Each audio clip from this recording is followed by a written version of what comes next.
সম্মানিত উপস্থিতি, দুনিয়া এটা ক্ষণস্থায়ী, অস্থায়ী, যার কারণে দুনিয়ার সুখ এটাও ক্ষণস্থায়ী। পৃথিবীতে কেউ চির সুখী না।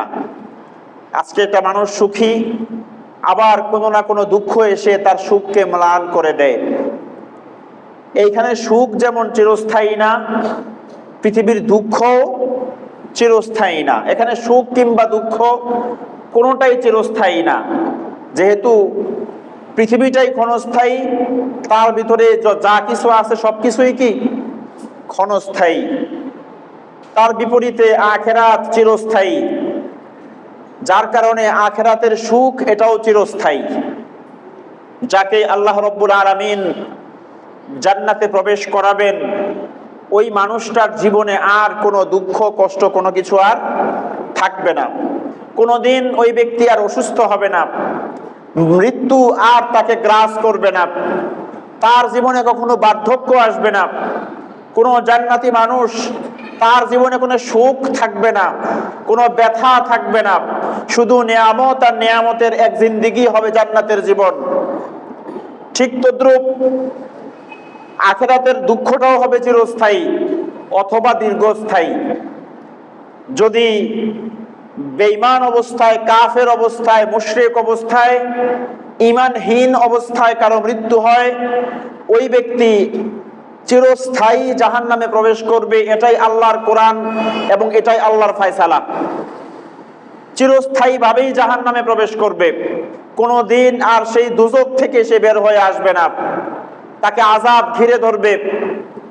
আর যারা ঈমানদার কিন্তু গুনাহগার, তাওবা ছাড়া গুনাহগুলো মাফ না করিয়ে নাফরমানি অবস্থায় দুনিয়া থেকে চলে গেছে, তারা কোনো না কোনো একদিন বের হয়ে আসবে, কিন্তু আযাবটা হবে দীর্ঘস্থায়ী, দীর্ঘমেয়াদী আযাব হবে। হাদিস শরীফে আসছে, রাসূল করিম সাল্লাল্লাহু আলাইহি ওয়াসাল্লাম তিনি জান্নাত উদ্বোধন করবেন। আল্লাহর নবীর আগে আল্লাহর জান্নাতে কেউ প্রবেশ করতে পারবে না।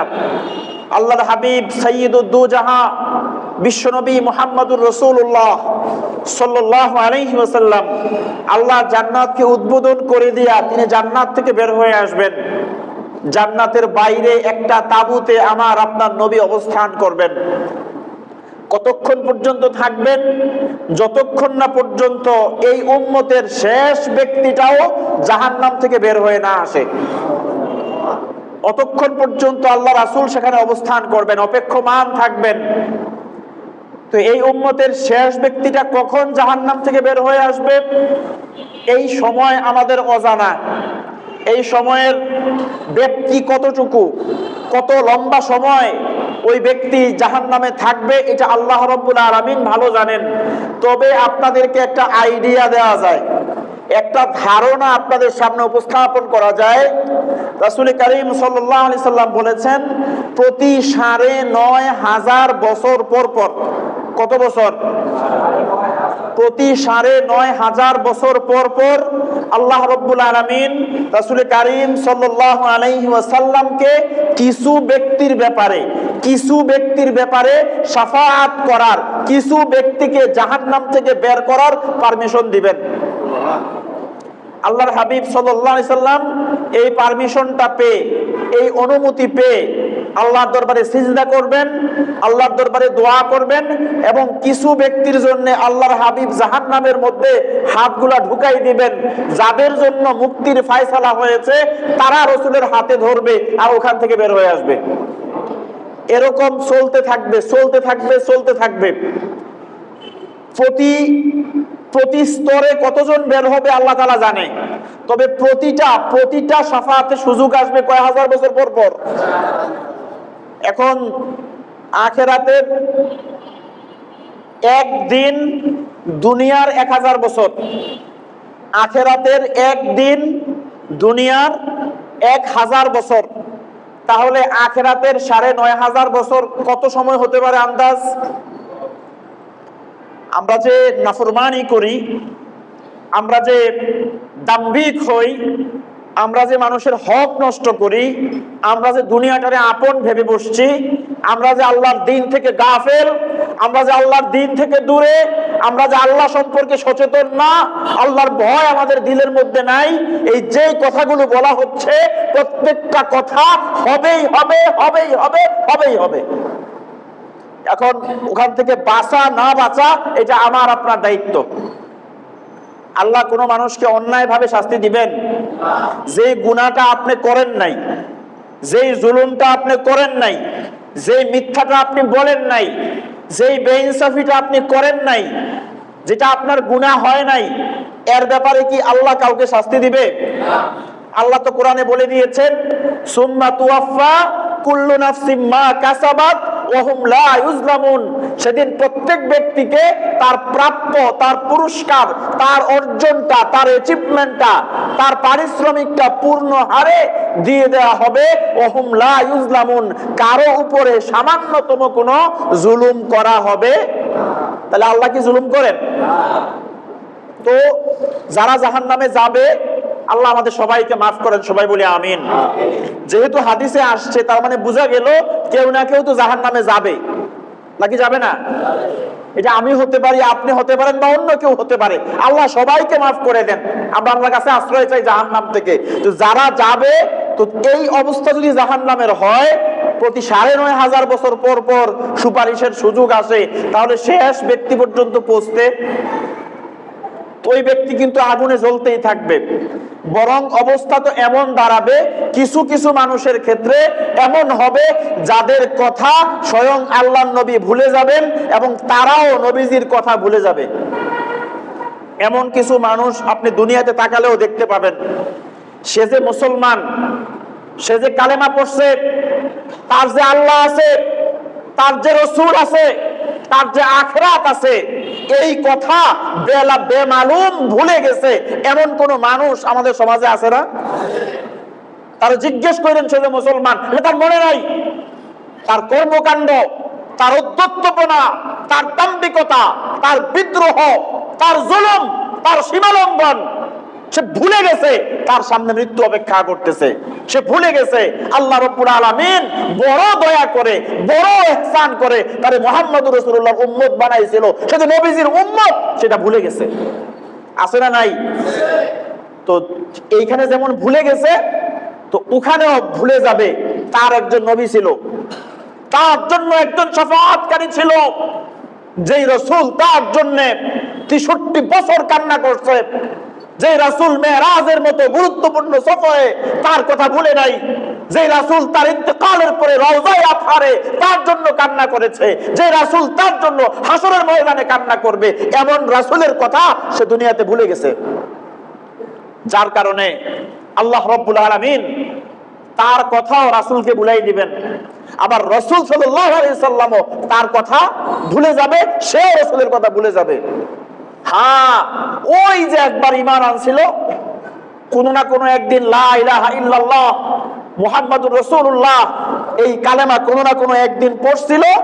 এই কালেমার কারণে একটা পর্যায়ে আল্লাহ রাব্বুল আলামিন তিনি জিব্রাইলকে বলবেন, জিব্রাইল, আল্লাহ তো সব কিছুর খবরই জানেন, সব কিছুই দেখেন, কোনো কিছুই তো আল্লাহর অগোচরে হয় না, প্রকাশ্য অপ্রকাশ্য সব কিছুর এলেম কার কাছে আছে? আল্লাহর কাছে। তারপরেও আল্লাহ রাব্বুল আলামিন জিব্রাইলকে বলবেন, জিব্রাইল, একটু যাও তো, দেখো তো আমার বন্ধু মুহাম্মদ সাল্লাল্লাহু আলাইহি ওয়াসাল্লামের উম্মতদের কি অবস্থা জাহান্নামে। জিব্রাইল দুজকে যাবেন, গিয়ে দুজকের প্রধান যে ফেরেশতা মালিক, তাকে জিজ্ঞেস করবে, মুহাম্মদ সাল্লাল্লাহু আলাইহি সাল্লামের উম্মতদের খোঁজখবর নেওয়ার জন্য আমি এখানে আসছি। তো এই যে দুইজনের মধ্যে কথোপকথন হবে, এইখানে নবীজির নাম উচ্চারণ হবে, এইটা শুনে ওই জাহান্নামী যে আগুনে জ্বলতেছিল তার হঠাৎ করে নবীজির কথা মনে হবে। এইবার জিব্রাইল যখন ভিতরে যাবে, জিব্রাইলকে ধরবে, আমাদের নবীকে গিয়ে আমাদের কথা একটু বলেন, আমরা একদম শেষ, আগুন আমাদের সবকিছু শেষ করে ফেলছে, জ্বালাই ফেলছে। এই ভয়ানক পরিস্থিতির কথা এসে আল্লাহ রাসূলকে জিবরাইল জানাবে, আল্লাহর নবী সিজদায় পড়বেন। ওই সিজদায় পড়ার পরে আল্লাহ রাব্বুল আলামিন তখন তাকে পারমিশন দিবেন, যান ওই ব্যক্তিটারও জাহান্নাম থেকে বের করে নিয়ে আসেন।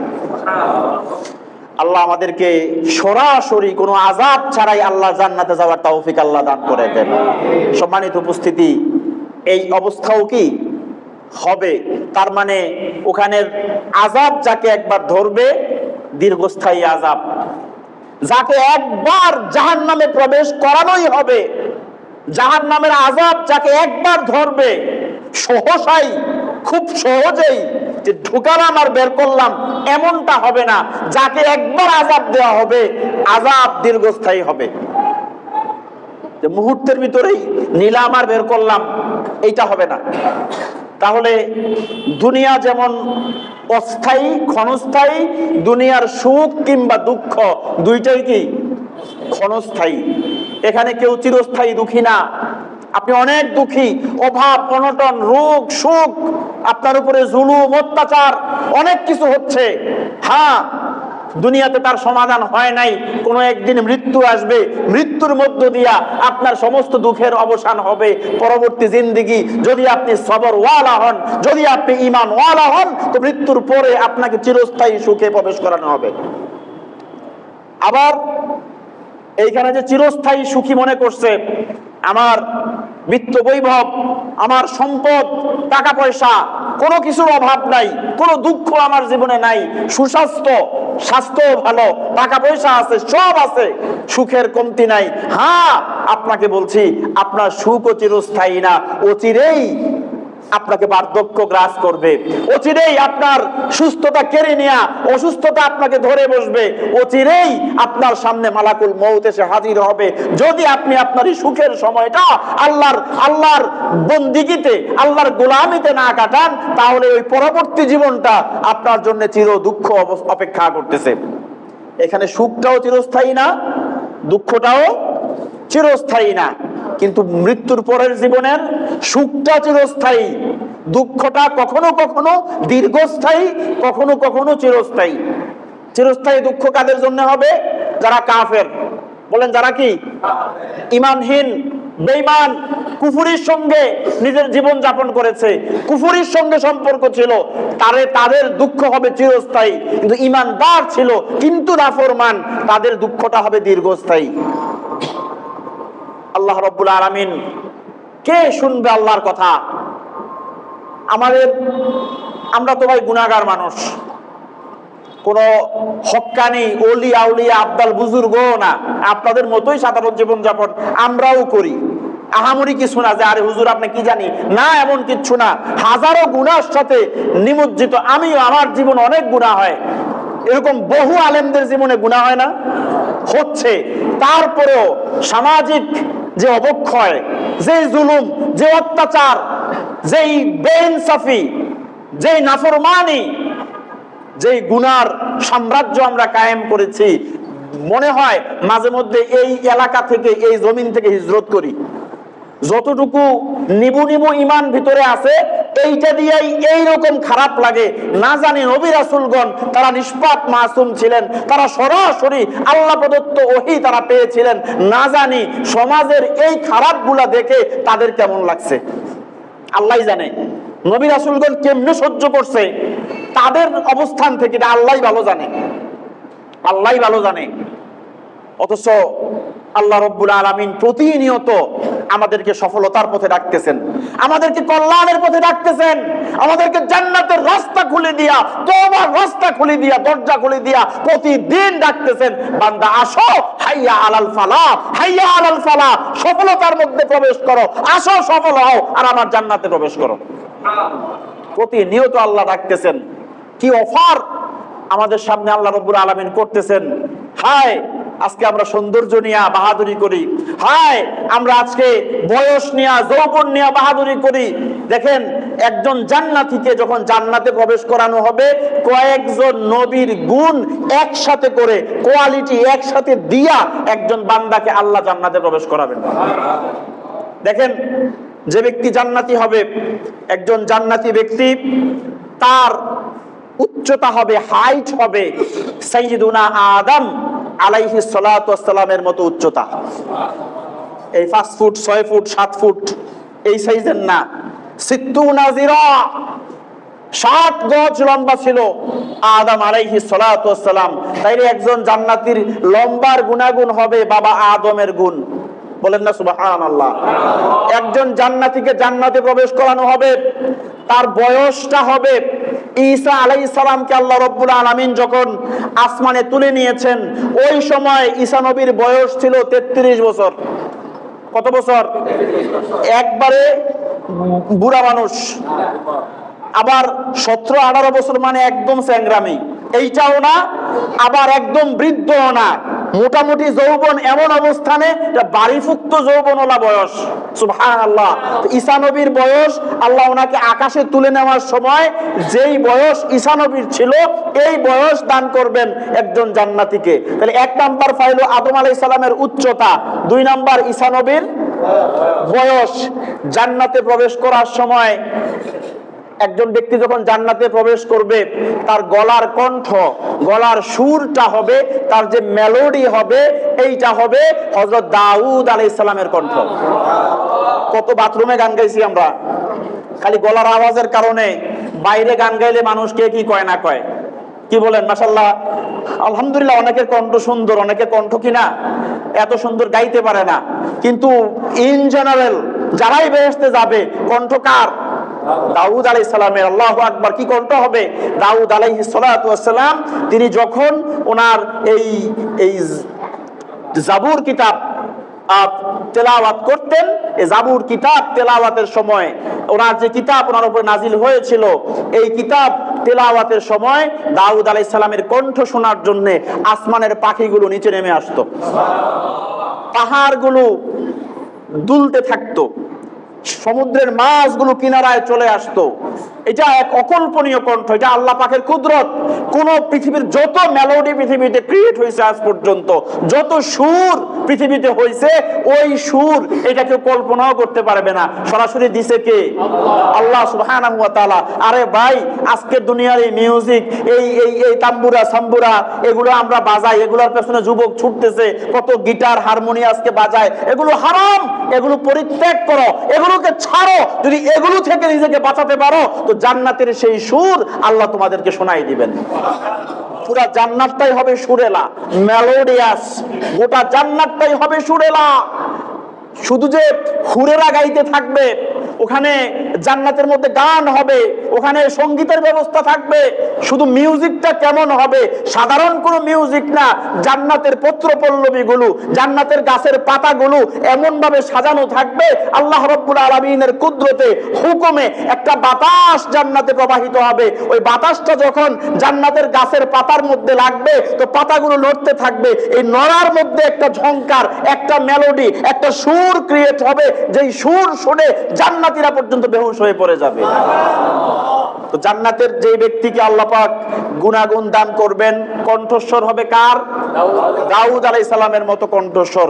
ভালো লাগবে না এই সময়? সুবহানাল্লাহ, আল্লাহু আকবার। কি মজা লাগবে তখন, তেলাওয়াত করতে মজা, গাইতে মজা, কি সুন্দর কণ্ঠ আল্লাহ পাক দান করবেন।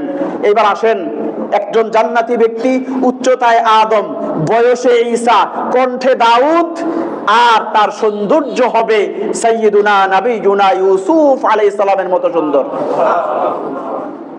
আজকের পৃথিবীর সবচেয়ে সুন্দর মানুষটা, এটা তো আপেক্ষিক একটা বিষয়, এটা খুঁজে বের করা সম্ভব না। কে সবচেয়ে সুন্দর এটা কি বের করা সম্ভব? এটা আল্লাহর একটা কুদরত। প্রত্যেকটা মানুষকে ভিন্ন ভিন্ন সুরতে, ভিন্ন ভিন্ন আকৃতিতে, ভিন্ন ভিন্ন সৌন্দর্য দিয়ে আল্লাহ সৃষ্টি করছেন। আপনার কাছে মনে হবে এইটা সুন্দর, দেখবেন যে আরেকটা দিকে আরে ওইটা তো আরো সুন্দর, দেখবেন ওইটা তো আরো সুন্দর, এমনটাই মনে হয়। কিন্তু সমস্ত মানুষের ভিতরে আমাদের নবীজিকে ছাড়া অন্য যত মানুষ পৃথিবীতে আসছে, যত নবী রাসূল পৃথিবীতে আসছে, সুন্দরতম ব্যক্তি ছিল ইউসুফ আলাইহিস সালাম। একজন জান্নাতীর সৌন্দর্য হবে কার? ইউসুফ নবীর সৌন্দর্য। আবারও বলি, উচ্চতা আদম, বয়স ঈসা, কণ্ঠ দাউদ, আর সৌন্দর্য হবে কার? ইউসুফ আলাইহিস সালামের সৌন্দর্য। আর প্রত্যেকটা জান্নাতি যখন আল্লাহর জান্নাতে প্রবেশ করবে, তাদের আখলাক হবে, তাদের ক্যারেক্টার হবে, তাদের চরিত্র হবে সাইয়্যিদুদ দুজাহা মুহাম্মদুর রাসূলুল্লাহ সাল্লাল্লাহু আলাইহি সাল্লামের চরিত্র। নবীজির চরিত্র নিয়ে প্রত্যেকে জান্নাতে যাবে। আল্লাহু আকবার। ওই জান্নাতের দিকে আল্লাহ আমাদেরকে আহ্বান করতেছেন। শয়তান আমাদেরকে শয়তানের পথে ডাকতেছে, জুলুমের পথে ডাকতেছে, জাহান্নামের পথে ডাকতেছে।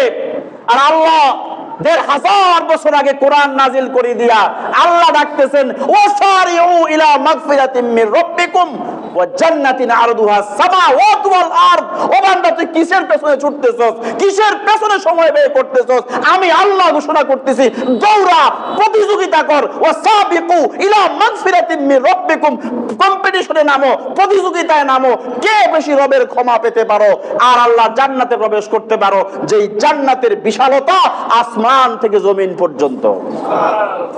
এত বড় জান্নাতের অফার আল্লাহ রাব্বুল আলামিন করতেছেন।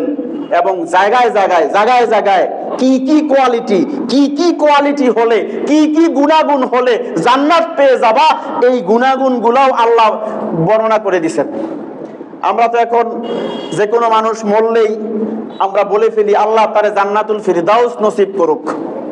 আমরা বলি না? হ্যাঁ, আপনার দোয়া ঠিক আছে। আল্লাহ রাসূল তো বলছে, যখন আল্লাহর কাছে কিছু চাইবা তো বড়টা চাও। কোনটা? কারণ আল্লাহ যদি পৃথিবীর সব মানুষকে জান্নাতুল ফিরদাউস দেয়, টান করবো, জায়গা শর্ট করবো। আল্লাহ তো দেওয়া সম্ভব। হ্যাঁ, যখন চাইবা বড়টা চাও, তবে ওইটা অ্যাচিভ করার বিষয়।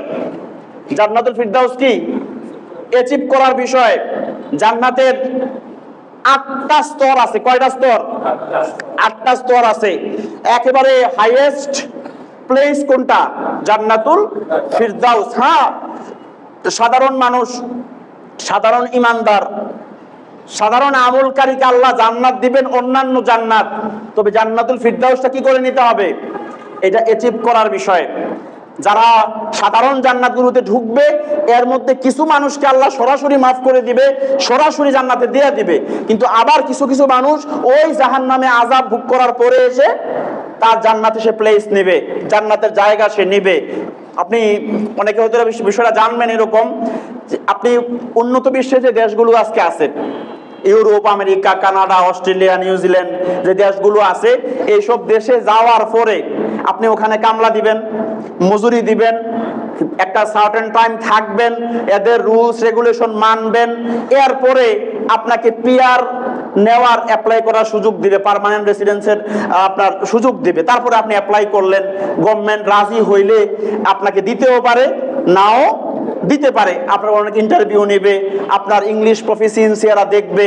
এগুলো সব দেখার পরে আপনাকে পিআর দিতেও পারে, নাও দিতে পারে। কিন্তু আরেকটা সুযোগ কিন্তু আছে।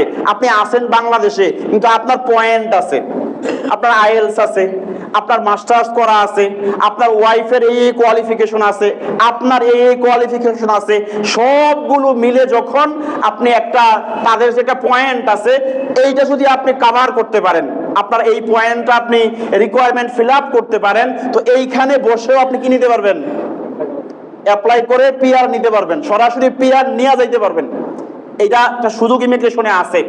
তো দুইটা সিস্টেম, একটা ওখানে যাইয়া দীর্ঘদিন কাজকর্ম কইরা, কষ্ট কইরা, তারপরে পাইলে পাইলাম, না পাইলে নাই। আর একটা পয়েন্ট এইখানে অর্জন করছেন, এইখান থেকে সরাসরি কি আপনি ওই রেসিডেন্সি নিয়ে যাইতে পারবেন। ঠিক তদ্রুপ জান্নাতের ক্ষেত্রে বিষয়টা ঠিক অনেকটা এইরকম। কেউ কেউ ওখানে যাইয়া কবরে আযাব, হাসরে আযাব, বিভিন্ন জাহান্নামের আযাব ভোগ করার পরে আল্লাহ ইচ্ছা করলে মাফ করে তারে জান্নাত দিতে পারে।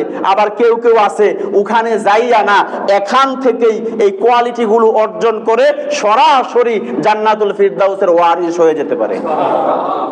আল্লাহ রাব্বুল আলামিন এমন কিছু গুণ, এমন কিছু কোয়ালিটির কথা আল্লাহ কোরআনে বলেছেন। আগে আসেন কিছু সাধারণ কোয়ালিটি, সাধারণ গ্রেড একটু আলোচনা করি, তারপরে ফিরদাউসের কোয়ালিটি কাদের হবে ওইটা ইনশাআল্লাহ ধারাবাহিক আলোচনা ইনশাআল্লাহ করব। আল্লাহ রাব্বুল আলামিন তো বলেছেন, এক নাম্বার আল্লাহ দেখেন কোরআনে অনেকগুলো হুব্বুনের কথা বলছে, অনেকগুলো ভালোবাসার কথা আল্লাহ বলছে। যেমন আল্লাহ বলছেন ইন্নাল্লাহা ইউহিব্বুল মুহসিনিন, আল্লাহ পাক মুহসিনিনদেরকে ভালোবাসেন। ইন্নাল্লাহা ইউহিব্বুত তাওয়াবিন ওয়া ইউহিব্বুল মুতাতাহহিরিন, আল্লাহ তাআলা তাওয়াবিনদেরকে ভালোবাসেন, মুতাতাহহিরিনদেরকে ভালোবাসেন। ইন্নাল্লাহা ইউহিব্বুজ জাকিরিন শাকিরিন সাবিরিন, এরকম অনেক অনেক অনেক অনেক কোয়ালিটির কথা আসছে যাদেরকে আল্লাহ ভালোবাসেন, যাদের জন্য জান্নাতের অফার আছে। কিন্তু সরাসরি ফিরদাউসের কথা বলেন নাই, ইন জেনারেল জান্নাতের ঘোষণা করছে। একটু জেনারেল গুলো আগে শুনি, তারপরে ইনশাআল্লাহ স্পেশাল আল্লাহ তাআলা কোথায় কি বলছে আমরা ইনশাআল্লাহ আলোচনা করব কোরআন থেকে। দেখেন এখানে আল্লাহ তাআলা বলছে মুহসিনিনদের কথা, এদের কোয়ালিটি কি হবে একটু মিলান।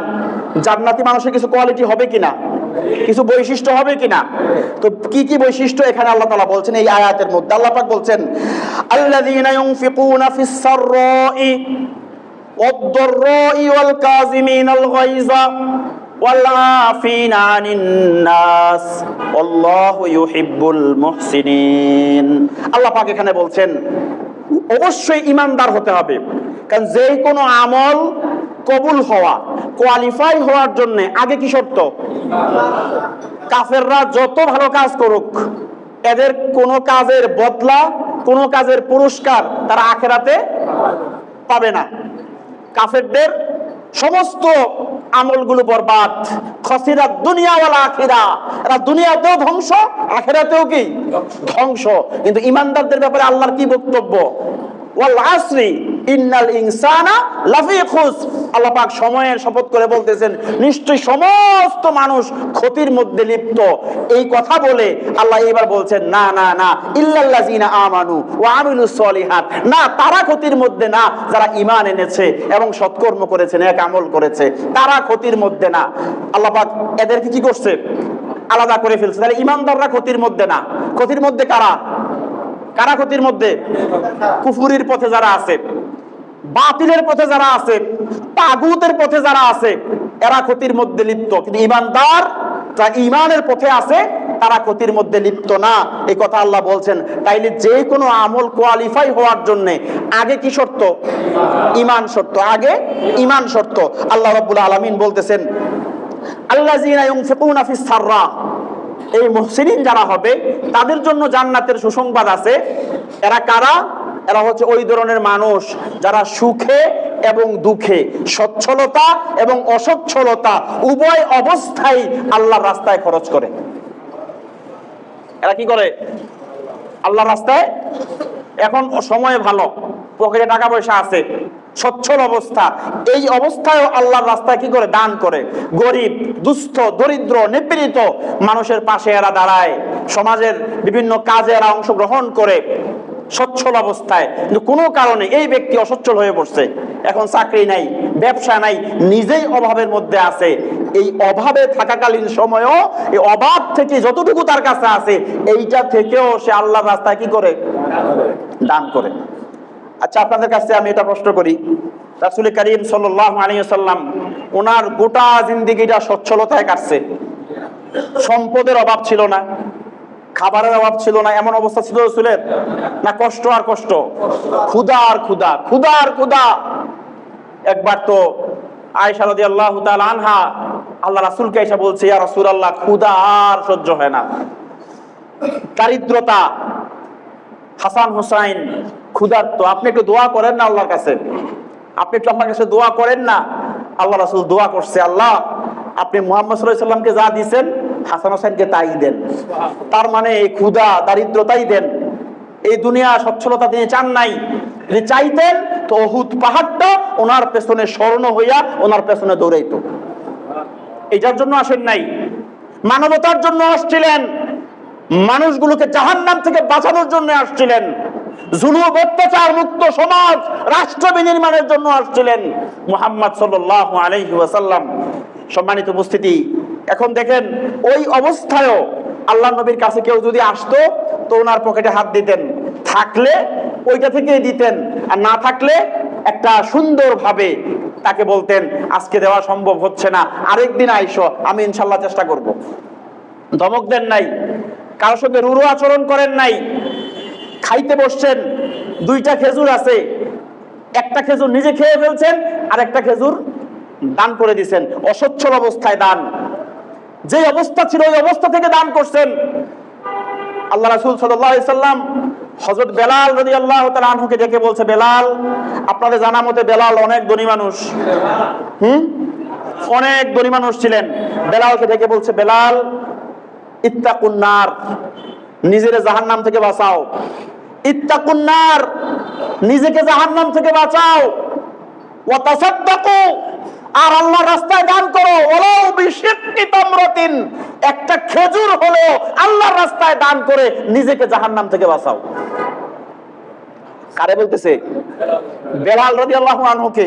সম্পদশালী মানুষ না, বেলাল রে বলতেছে, একটা খেজুর আল্লাহর রাস্তায় দান করে, গরিব মানুষকে দান করে হলেও কি করো, নিজেকে জাহান্নাম থেকে বাঁচাও। হযরত বেলালকে উদ্দেশ্য করে রাসূল কারীম সাল্লাল্লাহু আলাইহি ওয়াসাল্লাম এই কথা বলছেন। দেখেন, তাইলে সচ্ছলতায় খরচ করতে হবে কোথায়? আল্লাহ রাস্তায়, গরিব দুস্থ দরিদ্র মানুষের পাশে। আবার অসচ্ছল অবস্থায় যতটুকু আপনার আছে ওইটা থেকেই দান যে ব্যক্তি করবে, এই 2 কোয়ালিটি আল্লাহ তাআলা এখানে সরাসরি বললেন। এবার আল্লাহ পাক বলছেন, ওয়াল কাযিমিনাল গায়জা, আর রাগের সময় রাগকে সংবরণ করে। কি করে? রাগ দেখানো বীরত্ব না রাগ দমানো বীরত্ব? যে ব্যক্তি রাগ দমিয়ে রাখতে পারে, রাগ প্রদর্শন করে না, উত্তম আখলাকওয়ালা মানুষ, কিয়ামতের দিন বান্দার যত আমল মিজানের পাল্লায় তুলে দেওয়া হবে, যত আমল মিজানের পাল্লায় উঠানো হবে, সবচাইতে ভারী হবে উত্তম চরিত্র। কোনটা? উত্তম আখলাক।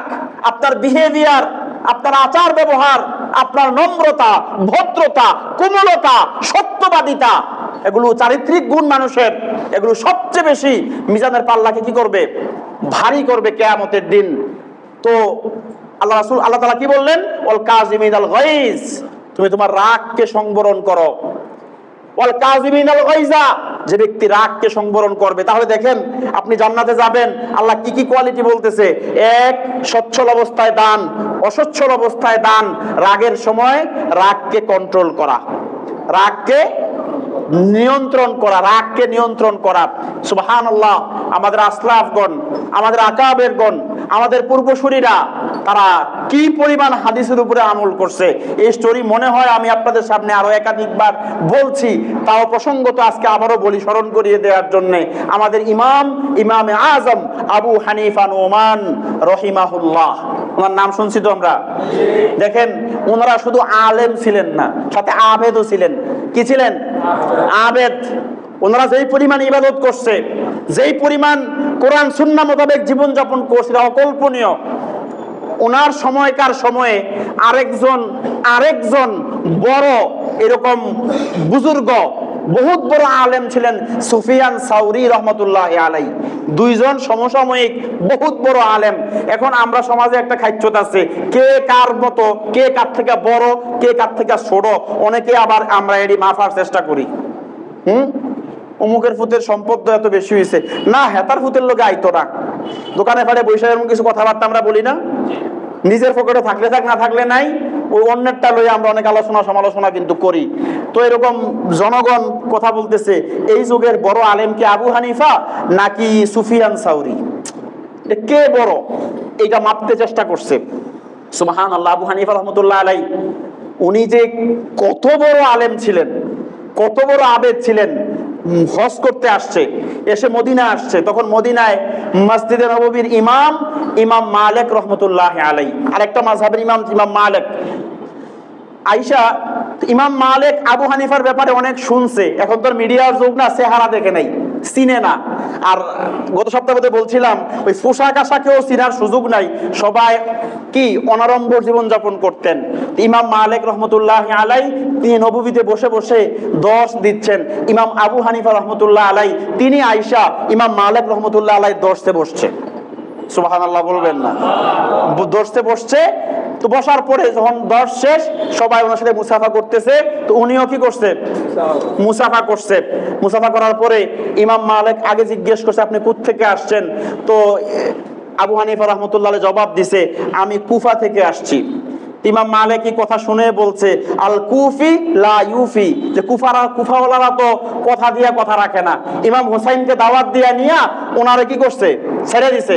দাওয়াত দিয়া নিয়া ওনারে সহযোগিতা করে নাই। ইমাম মালিক খোসা দিয়ে একটু কথা বলছে আল কুফি লা ইউফি, কুফাওয়ালারা তো কথা দিয়া কথা রাখে না। এই কথা বলতে দেরি পাল্টা জবাব দিছে যে ওমিন আহলিল মাদিনা মারাদু আলান নিফাক, মক্কায় কোনো মুনাফিক ছিল না। মক্কায় মুনাফিক ছিল? মুনাফিকের জন্ম হয়েছে কোথায়? মদিনায় থাকাকালীন সময়ে। উনি পাল্টা জবাব দিছে মারাদু আলান নিফাক। আলেমরা বুঝে ফেলছেন, আর ব্যাখ্যা করতে চাচ্ছি না এই কথাটা। উনিও বুঝাইছে যে মদিনায়ও বহুত মুনাফিক ছিল। এইটা বুঝাইতেই ইমাম মালিক রহমতুল্লাহ আলাইহি বলছে যে আন্নাকা আশহাদু আন্না আশহাদু আন্নাকা আবি হানিফা, আমি সাক্ষ্য দিচ্ছি আপনার কথায় মনে হচ্ছে আপনি ইমাম আবু হানিফা ছাড়া কেউ না। বক্তব্য শুনে বুঝছে যেটা যেন তেন মানুষ না। খোসা দিছেন কারে? পাল্টা জবাব সাথে সাথেই মারছে। এই ইমাম আবু হানিফা রহমতুল্লাহ আলাইহি তিনি বড় আলেম না সুফিয়ান সাউরি বড় আলেম, এইটা নিয়ে একটা আলোচনা চলতেছিল। এবার কিছু লোক ঠিক করছে একটু টেস্ট করা দরকার, কে আসলে বড় আলেম। টেস্ট করবে কিভাবে? বলছে আসেন একটা হাদিসের আমলের উপরে টেস্ট করি, দুজনের মধ্যে কার বুজুর্গি বেশি, কে বড় আল্লাহওয়ালা, কে বড় আবেদ, কে বড় আলেম, একটু টেস্ট করি। এই টেস্ট করতে গিয়া তারা ইমাম আবু হানিফা রহমতুল্লাহ আলাইহি রাতভর ইবাদত করতেন। মাগরিবের নামাজের পরে এই সময়টা এশা পর্যন্ত, এই সময়টা একটু বিশ্রাম নিতেন। ঠিক ওনার বিশ্রাম নেওয়ার সময়টা এক ব্যক্তি এসে দরজায় নক করছে। করার পরে আবু হানিফা রাহমাতুল্লাহ আলাইহি সালাম দিয়া দরজা খুলে বলছে ভাই কি চাই? বলছে হুজুর একটা মাসআলা জানার জন্য আসছি। বলছে ভাই বলেন। তো মাসআলা বলার জন্য আসছি, বলেন। বলাতে বলছে হুজুর আসছিলাম, এখানে আসার পরে ভুলে গেছি। উনি বলছে ঠিক আছে যান, পরে আবার যখন মনে হবে আবার আইসেন। উনি গিয়ে আবার বিছানায় শুইছে। এই 10 মিনিট পরে মনে করেন যে আবার এসে নক করছে। উনি উইঠা দরজা খুলছে। ঠিক প্রথমবার যে বক্তব্য, দ্বিতীয়বার ওই ব্যক্তির একই বক্তব্য। তো ইমাম আবু হানিফা রাহমাতুল্লাহ আলাইহি ওনার প্রথমবার তাকে রিসিভ করার যে অবস্থান ছিল, যে বিহেভিয়ারটা ছিল, দ্বিতীয়বার একই অবস্থা। উনি ওনার আচার আচরণে কোনো পরিবর্তন নাই। বলছে ভাই ঠিক আছে আবার মনে হইলে আবার আইসেন। তৃতীয়বার আবার একটু পরে দরজার মধ্যে নক করছে। নক করার পরে এইবার একই অবস্থা, আবার বলছে আমি আবারও ভুলে গেছি। ইমাম আবু হানিফা আবারও বলতেছেন ঠিক আছে ইনশাআল্লাহ যদি মনে পড়ে আবার আইসেন। এইবার গিয়ে আবার শুইছে, একটু পরে আবার। আপনাদের কাছে আমার প্রশ্ন,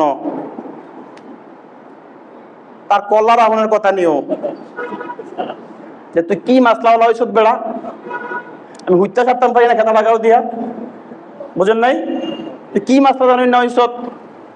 এইবার আবু হানিফা রাহমাতুল্লাহ আলাইহি বলছে ভাই বলেন কি মাসালা জানতে আসছেন? কই হুজুর মাসালাটা মনে পড়ছে। কই কি? কই হুজুর পায়খানা তিতা না মিডা? এটা খুব জরুরি মাসালা, খুব জরুরি মাসালা না?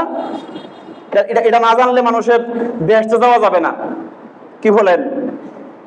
এবার আবু হানিফা রাহমাতুল্লাহ আলাইহি কোনো বিরক্ত নাই, কোনো রাগ নাই, কোনো দুর্ব্যবহার নাই। উনি বলছে পায়খানা যখন কাঁচা থাকে তখন মিষ্টি, যখন শুকায় যায় তিতা হয়ে যায়। তখন বোধহয় ল্যাব ছিল পরীক্ষা করার লেগা, সুগার কি পরিমাণ আছে পায়খানার মধ্যে ছিল না। পাল্টা ওই ব্যক্তি বলছে আপনি কি খাইয়া দেখছেন? না খাইলে তো আর বোঝার সুযোগ নাই। মুখে এক ল্যাবরেটরিতে টেস্ট করতে হবে, আর নাইলে কুদরতি ল্যাব জিব্বা, এছাড়া তো আর বোঝার সুযোগ নেই তিতা না মিঠা। বলছে আপনি খাইয়া দেখছেন? বলছেন না। সবকিছু পরীক্ষা খেয়ে দেখতে হয় না, ব্যবহার করতে হয় না, আকল দিয়া বুঝতে হয়। সাধারণত কাঁচা পায়খানার মধ্যে মাছি বসে, মাছি সাধারণত মিষ্টি জিনিসের উপরে বসে, তিতা জিনিসের উপরে বসে না। এই কথা শোনার পরে ওই ব্যক্তি বলছে হুজুর মাফ করবেন, আপনারে এই মাসআলা জিজ্ঞেস করা আমার মূল উদ্দেশ্য ছিল না। আমাদের মধ্যে একটা বহস ছিল, একটা আলোচনা ছিল, কে বড় ওলি, আপনি না সুফিয়ান সাউরি? এইটা টেস্ট করার জন্য আল্লাহর নবীর ছোট্ট একটা হাদিস, আল্লাহর নবী বলছেন লা তাগদাব, রাগ করো না, রাগ প্রদর্শন করো না, রাগকে সংবরণ করো। এই হাদিসের উপরে আপনাকে পরীক্ষা করার জন্য আসছিলাম। আমরা সাক্ষ্য দিচ্ছি আপনি এই জমানার সবচেয়ে বড় ওলি। আল্লাহ পাক এই কথাই কোরআনে বলছেন, ওয়াল কাযিমিনাল গায়জা ওয়াল আফিনা আনিন নাস। একটা গুণ হলো রাগের সময় রাগ কি করা? কন্ট্রোল করা, রাগকে সংবরণ করা। আরেকটা গুণের কথা আল্লাহ বলছেন, ওয়াল আফিনা আনিন নাস, মানুষকে মাফ করে দেয়া। কি বলেন? মানুষকে কি করে দেয়া? মাফ করে দেয়া। এই গুণ তো মাশাআল্লাহ আমাদের সবার আছে। ৬২ বছর আগের বিচারও আমরা কইরা সারি করি না আমরা? সামান্যতে সামান্য মতের সাথে অমিল হলে, সামান্য থেকে সামান্য একটু অমিল হলেই মুসলমানের গর্দান নিতে দেরি করে না। ক্ষমা করবে থাক দূরের কথা। দেখেন, একটু মিলান আপনার চরিত্র, আপনার চলন, আপনার বলন, আপনার কথন, আপনার আদর্শ কোরআন ভিত্তিক কিনা মিলাই দেখেন। আপনার আমার চরিত্র রাসূলুল্লাহ চরিত্রের সঙ্গে মিলে কিনা। কিসের আশায় বসে আছি? জান্নাতে যাওয়ার রাস্তা এগুলো। দেখেন এই ক্যারেক্টার, এই যে আল্লাহ বললেন এই কথাগুলো, আমি আমার মুখের কথা বানাই বলছি? সরাসরি আপনাদেরকে কোরআন পড়ে শোনাচ্ছি, সরাসরি কোরআন পড়ে শোনাচ্ছি। আল্লাযীনা ইউনফিকুনা ফিস সাররা, সুখের অবস্থায় দান করতে হবে, অদ্দররা, দুঃখিত অবস্থায় দান করতে হবে, অসচ্ছল অবস্থায় দান করতে হবে, ওয়াল কাযিমিনাল গায়জা, রাগের সময় রাগ সংবরণ করতে হবে, রাগ প্রদর্শন করা যাবে না, ওয়াল আফিনা আনিন নাস। আর মানুষ, আপনি দুনিয়াতে চলতে গেলে আপনার সাথে লেনদেন, উঠা বসা, আচার ব্যবহারে মানুষ আপনাকে কষ্ট দিবেই দিবে, দেওয়াই স্বাভাবিক। দিলে রাগ ভিতরে পোষণ করবেন, প্রতিশোধ নেবেন না মাফ করে দিবেন? মাফ করে দিতে হবে। যে ব্যক্তি এই কাজগুলো করবে, আল্লাহ রাব্বুল আলামিন এইবার কি সুন্দর করে বলেছেন, আল্লাহু ইউহিব্বুল মুহসিনিন। আর আল্লাহ না, এই কাজগুলো যাদের মধ্যে আছে তারাই আল্লাহর মুহসিন বান্দা, আর তাদেরকে না আল্লাহ বড্ড ভালোবাসে। আল্লাহ সুবহানাহু ওয়া তাআলা এই আয়াতের পরের অংশে আরো কিছু কোয়ালিটির কথা বলছে। আজকে আর সময় হবে না, সুযোগ হবে না, ইনশাআল্লাহ আমরা ধারাবাহিকভাবে আলোচনা করব কারা কারা জান্নাতুল ফিরদাউসকে অ্যাচিভ করবে, এই গুণগুলো কি, আরো জান্নাতি যারা হবে, কারা কারা আল্লাহ পাকের রহমতের ছায়ার নিচে অবস্থান করবে, আমরা ইনশাআল্লাহ ধারাবাহিকভাবে এগুলো আলোচনা করার চেষ্টা করব। আল্লাহ রাব্বুল আলামিন আমাদের সকলকেই জান্নাতের রাজপথকে আল্লাহ তাআলা উন্মোচন করে রেখেছেন, তওবার দরজাকে আল্লাহ তাআলা খোলা রেখেছেন, মুহাম্মদ সাল্লাল্লাহু আলাইহি সাল্লামের শাফাআতকে আল্লাহ পাক আম করে দিয়েছেন। আসুন আমরা সকলেই ইসলামের পথে হাঁটি। আমরা উদ্যত্তপনা, আমরা জুলুম অত্যাচার, আমরা হালাল হারামের তমিজ করতে শিখি, আমরা হারামকে বর্জন করি, হালালকে গ্রহণ করি, আল্লাহর পথে আমরা চলার চেষ্টা করি। আল্লাহ রাব্বুল আলামিন সে তৌফিক আমাদের সকলকে দান করে দেন, সবাই বলি আমিন।